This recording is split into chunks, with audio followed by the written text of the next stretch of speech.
What's up, movie lovers? We're the Hills Maniacs, and today we're going to be concluding our series of reviews on the John Wick franchise with the newest edition, John Wick Chapter 4.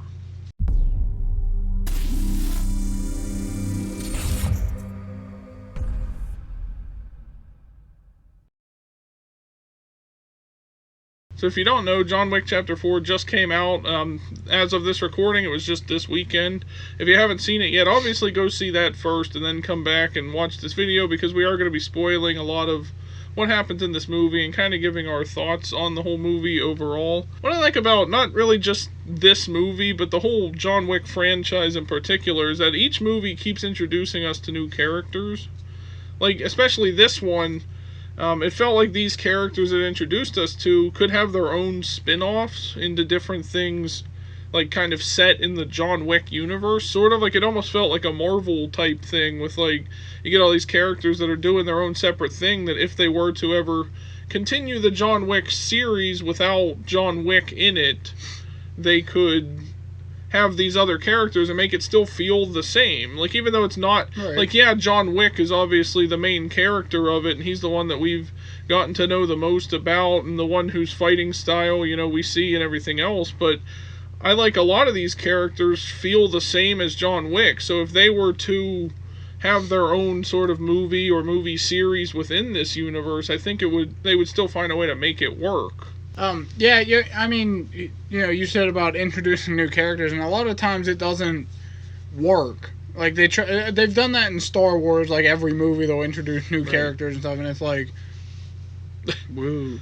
Like, and then they end up being pointless characters that, like, we don't care about, and or somebody that is for the plot of that movie and then disappears after that movie, which kind of like some of the characters that I'm sure we'll talk about at some point from the last one that aren't in this, that just kind of Halle Berry's character, I think Thanos snapped away. Like, I think they're just... No, they weren't needed for the plot, I guess. No, but I mean, it's still, the plot of the movie is that the High Table is coming after John Wick and anybody else that is associated with John Wick, which is basically every movie ever. Yeah. So why wouldn't they at least mention or show them going after Halle Berry's character and Angelica Houston's character, who, for whatever reason, they completely... unless there was somebody ahead of her, like higher up in the chains, they just completely got rid of her as the head of the Roscaroma, and just basically said it was a guy in charge,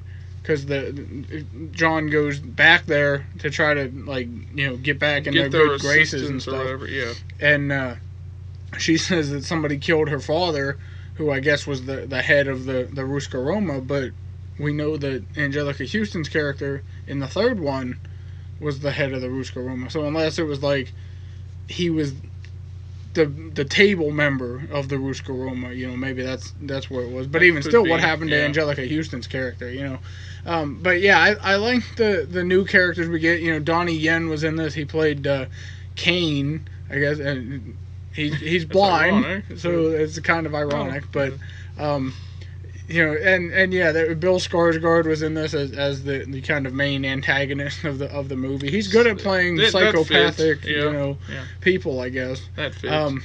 But they did introduce characters, and they brought back Winston and Bowery King and stuff. So it was, and Caron was in it. Yeah. But it was, normally when they bring in new characters and stuff, they kind of lose that sense of, we have all these other characters that we still have to incorporate, and so we get a lot of new characters without having that kind of return characters in the movie. But I think they did a good job of kind of blending both together, minus Angelica Houston and Halle Berry. But like, they had enough Winston, they had enough John Wick, they had enough, they didn't focus on the new characters only. They still had enough room to incorporate everybody, and so I think they did a good job with the new characters. And you're right, I think at least for some of them, maybe like Donnie Yen's character, depending on what happens, further on down the line, if they make more movies or whatever, I think I'd be okay with seeing, about him, or even if it's like a kind of like a past thing, like an introduction type of thing, like how he met John Wick, or Right. how he got into this field in the first place, into this kind of assassin world and stuff. So I think it would be cool to see, and they're kind of building their own movie world in a way, like you mentioned the MCU. Right. Or Star Wars, they're building their own world. I mean, they already technically had their own world, but Well, yeah. but yeah, they're building their own thing, and I kind of like it. I think it works. Right. Like, if I was to compare this to Marvel, this would be like the phase 1 of like when they were building up to the Avengers. Yeah. You had like Captain America, Thor, Iron Man. I don't think Hulk. they need 27 movies. or No, whatever but it is, like I think yes. it's cool that this could spawn into these other spin-offs. Right. I've heard that they might be doing like a TV series or something about, I guess it's like the origins of the Continental Hotels, or at least the one in New York or something like that. There's one that's supposed to be called Ballerina or something, which is set also in the John Wick universe. It's about those people, the Ruscaromas, yeah. Like the ballerinas and stuff that know how to fight and everything else, and that's also set in the John Wick universe. And I feel like this movie in particular, especially set up several future events that like we still haven't seen play out yet. Like, what's next for the High Table after the events of this movie?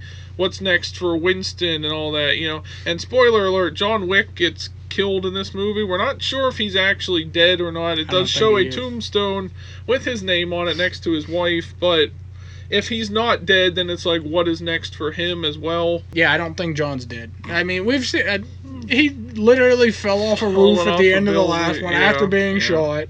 He's been stabbed. He's been shot. He's been hit by cars. He's been thrown downstairs. He's in this movie alone. Like, he ain't dead. I don't think he's dead either, but I do think that maybe they are saving it for like... They'll have a couple spin-offs or whatever, and then they'll have John come back for John Wick 5 in like, I don't know, 10 years. I don't want it to be like 10 years from now, so where we forgot about the John Wick franchise or whatever, but like, I feel like they could save it and have this big reveal moment that he's still alive. Because even in this one, it's sort of unresolved. Like, we don't know, like I said, we don't know what happens with the High Table next. Yeah. They didn't necessarily take down the High Table, because they always replace the people that get killed with someone else. Like, Bill Skarsgård's character in this movie is basically...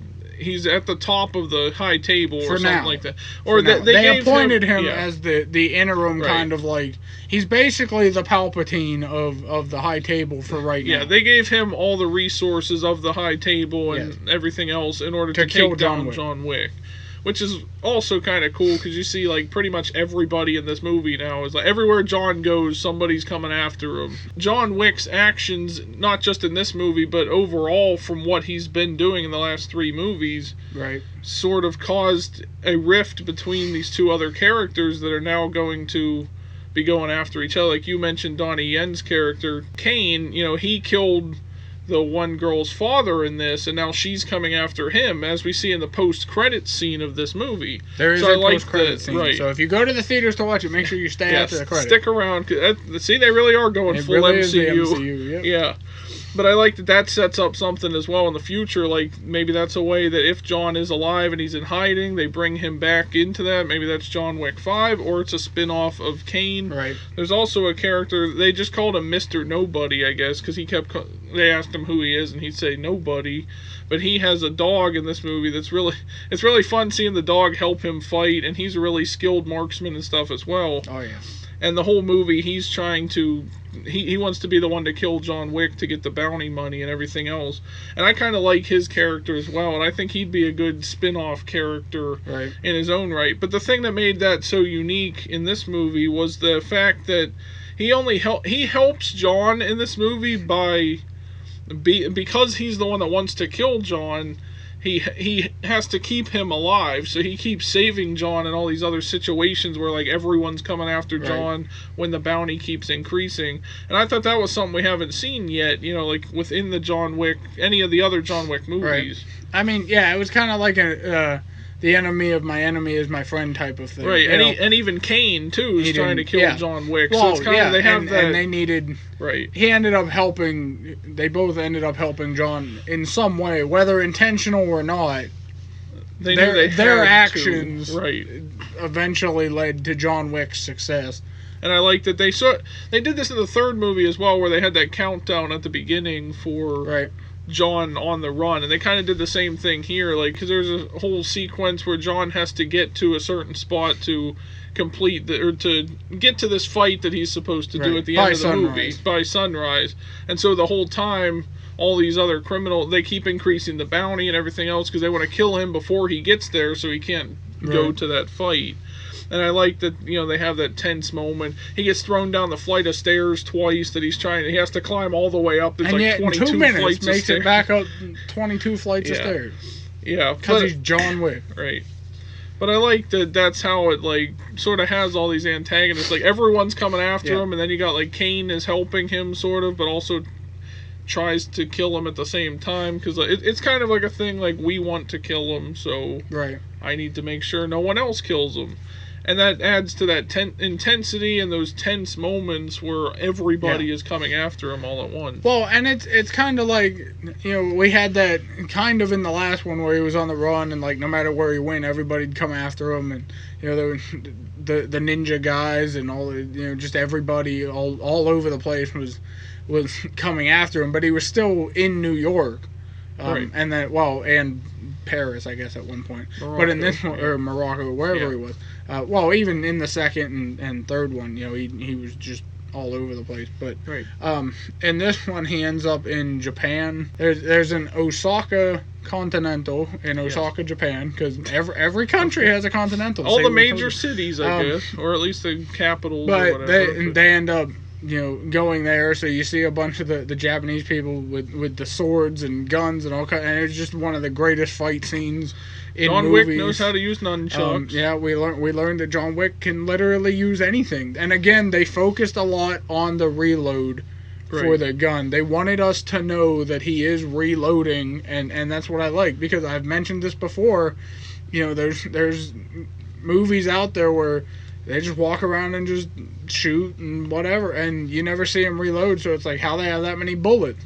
And then John Wick, and it even showed if John Wick picked up another gun, he grabbed the ammo from the dead guy's belt so that he could reload. Because he's obviously not going to have shotgun ammo if he brings a pistol with him. Right. So he grabs the shells from the dead guy and uses them to reload. So I just love the continuity that they had in this movie, and I think that they did a great job with that. But yeah, even the fight scene on the stairs, or there was a scene where they were in traffic trying to... I love that one. Yeah, it was basically like Frogger. Like they'd try and fight each other, and then a car would come by, somebody would get hit, and then it was this whole thing, and people would try to shoot, but there's a car there, so they gotta like go around it, and there was a whole chase scene where John was in a car driving people, running people over. He bangs a dude into a pole with the door. This movie was a lot of fun. It was a good movie, and it was still serious. Like there were some like hilarious parts that I'm sure weren't intended to be funny, but just ended up being funny, like the dude getting smacked with the door. But it wasn't intentionally funny, but it still worked to make it like enjoyable for us, and they weren't too like dragged out this time as fight scenes. I know we mentioned in I think it was the last one with the ninjas, right? Was that part 3? Yeah, where they kind of dragged a little bit, where he was like talking. He did stay in the same spot a lot, like fighting the same group of people, but at least something different it was like a constant fight. It wasn't just like they stopped and talked and then was like because the problem I had with that fight in the third one, where it was that drawn out fight with the ninjas and stuff, was because the high table was targeting the Continental in that instance. They weren't going after John specifically, and it made no sense really that like while John, it focused on John just fighting these people for like 20 minutes, and it never showed like, well, what's Winston up to? What is Charon doing? Like, are they still fighting with the other people that are coming in here, etc.? I know John is the main focus, but they could have cut back to that. I mentioned that in the review of the third movie as well. But this one here, at least, the focus had to be on John because that's who they're targeting. Right. So the whole extended fight scene made sense here because John is fighting these people and they're trying to kill him. And I love that it went from one thing to the next. So like once he got out of one area, they were tracking him all through Paris in that specific fight scene, like in the traffic one and stuff. So like every time he'd get out of one area and survive people killing him, he'd move to the next one, and they would be on the this lady on the radio was like playing music and stuff, but she was contacting everybody that was trying to go after the bounty, like where John is now. Now he's moving this way, he's going up here, etc. So that whole extended thing, that was all in one night leading up to that fight at the end at sunrise, like we mentioned. And I thought all of that was really cool. And my favorite scene, like you said, was the traffic one as well. Yeah, it was just a fun scene. I mean, there's not a lot of movies that could make a fight scene in traffic work like that, because it would be too like unrealistic, where like no cars hit anybody and they all just kind of swerve and drive around, or like but at least this one they used the cars to their advantage. You know, they threw people into the car to have them get hit, or somebody was driving up in the traffic and ended up getting hit, or what, you know, so they used it as part of the fight. You know, they adapted to their surroundings and used the vehicles that were coming both ways to win the fight. Right, and not even the fight in traffic either, just all of the fight sequences throughout each of the John Wick movies all make sense, and you can actually tell what is happening. There's a lot of movies like this, like these action movies and stuff, where like the fighting is going on. You can't tell who's doing what, who's shooting at who or whatever, and it's all this big blur and this jumbled mess. But in these ones, you can always tell who's doing what. And even I like that, especially in this movie, it didn't always focus on John. Like, you saw other people fighting as well. The people that were helping John, like in Japan and everything else. It focused on them, too. It wasn't just, like, what's John doing? He was barely the focus of that one, because they were introducing us to a new character. Right. So that was a nice build for that character to see as a future. She'll be a future villain, I guess, if she goes after Kane and his daughter. But I like that it set up that by showing us her skills in combat in that specific scene, or we see Kane, how he's able to fight and everything else. Even being blind. It did, and it did a nice job introducing us to all these new characters, because these are the characters that are probably going to carry the franchise going forward for a little bit, until, if John Wick is alive, he makes his way back into the franchise. Well, and I like, too, that these characters had a relationship with John at one point. It was like Halle Berry's character in the last one, or Angelica Houston's character, or what was his name, Marcus, Willem Dafoe's character in the first one. You know, everybody, even if everybody in this movie knew who John Wick was, but the main people, like Kane and the other guy's daughter and stuff, they all personally knew John Wick. Like, her father knew John Wick and was a friend of John Wick, actually helped John in this movie. Even Kane said, you know, I wish we didn't have to fight like this, you know, because we were friends. So it just shows you that John was like world traveled, basically, and had friends everywhere. And I just like that connection back to John Wick, where it wasn't just like a bounty hunter or one of the other people coming after John, and then they're like, well, I'm going to stop you from killing him because I want to kill him. Or it wasn't just somebody hired by the table to come and kill John Wick. It was actually, they got his old friend, basically, to track him down and try to kill him.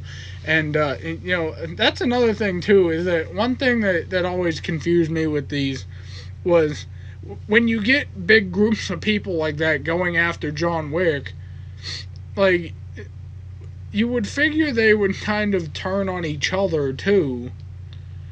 I mean, because, like, they're not going to want to split the $40 million. It's kind of like when you get these, it's kind of unrealistic when you get these big groups of people all going after John Wick. Because how are you going to prove who killed him if there's a big group of people all shooting at him? Right. I mean, and you're not going to want to split it. You know, it's $40 million. That's the reason Mr. Nobody did it by himself, was trying to do it by himself. Because, you know, it's $40 million just for him. Like, it's just. I mean, I know that you're probably you're stronger in numbers, so it's probably easier. But how do you prove who killed him and who gets the money? And I mean, do you kill them and then fight it out between each other? Like, I don't know. I know. I mean, they kind of toyed with that, like we mentioned earlier, with those individual characters. Well, those ones. But I mean, the big group of people that all came together. Even the people sent in by the table. It's like they're all kind of. It doesn't matter. They're all dead anyway. They all die because nobody knows who they're messing with. This is John Wick. This isn't just a normal, a normal guy. But I think one of my favorite scenes, other than the traffic scene, was John Wick runs in. I think it was like a church or something, or like an old abandoned building, and it showed it from the top view. So like it showed. You could see into the building basically through the ceiling, through the roof, basically, and it was showing this thing, and they had like incendiary shells and stuff, so like he'd shoot them and their bodies would catch on fire, and it was fires. It was just one of the coolest scenes ever because it did that kind of like panoramic view, but from above. So every room he went into, you could see. You could see there was a table, there was a window over here that the guy busted through to get in, or there was whatever, or you could see where the next doorway was, so how John would have to escape, and then so that you could see why he's doing the certain things that he's doing throughout the thing. Because sometimes when he just walk into a room and like stand there and then kind of go this way or whatever, and go out an area over here, it's like, why'd he go that way? He could have just went over there. But this way here, you could see. Like, oh, this side's blocked by something, so he has to go over here. So it just kind of gave you that extra detail of exactly why he was doing what he was doing, or why he slid under the table, why he crawled into the one area, whatever. So I kind of like that. There's not many movies that do kind of a top-down view like that, and it was kind of cool to see. Right, and I think they went all out for this movie just in, like, every fight scene, because it felt... I think, honestly, this was, like, the best of the four movies, I think. I'd say, like, second place would be, like, the first movie, and then 2 and 3, for me personally. But just the way everything happened in this movie, it felt perfect. Like, all the fighting made sense. Like, John would go from one place to the next. He'd get, like, a little bit of rest on a train or something before he winds up there. There's, like... barely any time where John's really just standing around or whatever. And like a lot of the other movies, it was kind of like the third one especially, we said there was the scene with him going to the desert and all that kind of stuff. There was a little bit less action in that one compared to like this one and the other two movies as well. And like I said in the last review I did as well, I like that the consequences come back to bite everybody else that has helped John. Like in this one especially, they freaking destroy the Continental in New York City. I mean, the building is still there. They kind of like... the main structure, at least, of the building. They blew up the Continental because Winston helped John and everything. Like, everything that happens in this movie and these last two movies especially was all because of what John did. And I think they ended it perfectly where, like, John got his piece, whether he did actually die or not. He got his revenge against the High Table, and he resolved everything else. Like, he got Winston his job back, and all this other stuff kind of played out because of what John did. He fixed everything, and even if he is dead, I like that it sort of that it resolved everything. And the only way I could see us seeing him come back if he's not dead is if somebody, like one of these characters, like Kane or somebody, goes to him like, I need your help, people are targeting me. And maybe they could...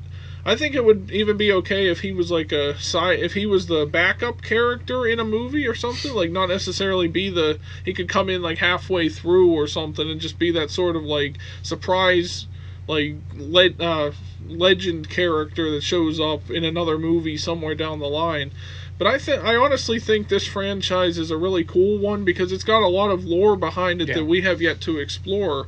Something, similar to Marvel and Star Wars and all that stuff. They've built themselves a nice little franchise, and I think going forward, I would personally like to see more spin-offs and shows or whatever, or just more movies set in the John Wick universe that don't feature John Wick. Because everything works. Like, no matter who the central character is, they all seem to have those same fighting styles, or even a different fighting style that John doesn't have, that I feel like any of them could carry their own movie going forward. Yeah, it's one of those things that, like you mentioned about building their own world and stuff. I think it would be cool to do kind of like a prequel type of thing, like that too. Talking about who started the table, or why it was started, or the fact that like none of the cops in this world seem to care that people are killing each other on the streets. You know, like do the cops have an agreement with the whatever you want to call them, the assassin world? Where, like, you know, as long as you're not hurting innocent people, we'll leave you to your business. You know, it's just, there's a lot of different things. You know, what's the point of, like, who created, I mean, we kind of know where the markers and stuff were created and the gold coins and stuff, but who started them? You know, how did they get into circulation and stuff? There's a lot of, like you said, lore that is still yet to be looked at, right? And even some unanswered questions and stuff too. Yeah, and right. I think you could, you know, build off of this, even if you can't really go forward, kind of go back, because there's that whole world before John, because obviously this world's been in existence for however long. Right. You know, John Wick wasn't always there. Yeah, and John Wick wasn't always there. So what was it like? You know, when did it start? Did it start in like the 1700s? Did it start in the 1900s? Did it start like? I mean, we saw a preview for a movie that said, you know, from the creators of John Wick. So, and it took place during 1941, like during the World War. It's literally like stuff. The same thing. So, and it's basically the same thing. Maybe that guy is related to this world in some way. You know, is he the first elder of the table or whatever? I mean, probably not, but it was just cool to see that. But there's a lot that you could go to, even in the past, or even Winston's backstory. You know, like how did Winston come to be in this world or stuff? You know, there's just a lot that you could talk about. So I think it would be cool to do, even if it's not a movie and it is just like a Netflix series or whatever something. Paramount, whatever it ends up being on. I think it would be cool to at least try and show that, you know, something that happened. I don't know if there's any what's it called, source material. You know, like, I don't know. I think there are comic books, or at least they might have made those based off of the movies. Yeah. So I don't know if there's anything to kind of go by. But if there is, I need to find it and like read it. Continue. But if not, and you have that free range to build this world however you want, then go for it. You know, just you make up the stories if you're creating the world. Exactly. So go for it. You know, there's nothing to follow, so nobody can complain. And I think it'd be really neat too if they found a way to, like, sort of tie in other movie franchises, like other action movie franchises, into this one somehow. Like, have it, those are sort of set, like maybe Mission Impossible or something. Like, maybe those are sort of set also in like this universe or something like that. That'd be like a nice kind of like Avengers sort of crossover type thing. Right, exactly.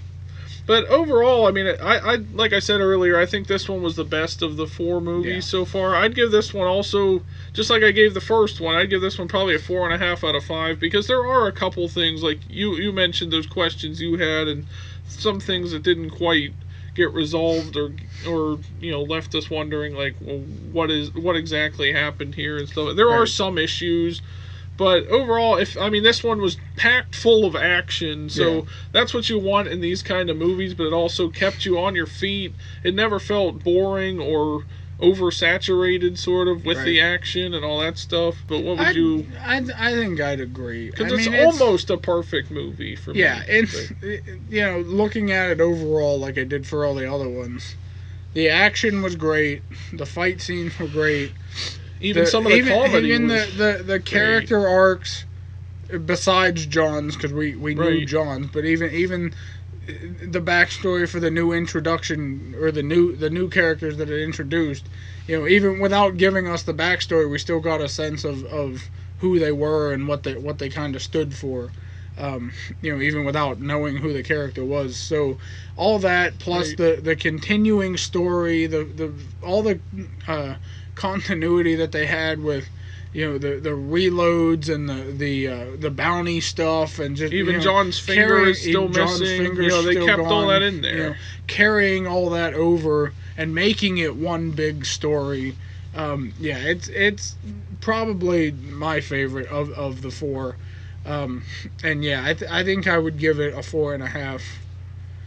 It's not a 5 because you have to take into account where was Halle Berry's character, where was Angelica Houston's character. Why didn't they mention either one of them? Unless they're saving Halle Berry's character for her own spin-off as well. I mean, either way though, you could have at least had him mention it, or go back to the Moroccan Continental, and she's not there because she's on the run now because she helped them fight against the High Table, or at least mention hey, maybe they killed her, and just say oh yeah, they destroyed the Moroccan Continental, and just bring something up about it. But because of that, and then there was those as kind of the flaws, I think, for the movie. So it's not perfect.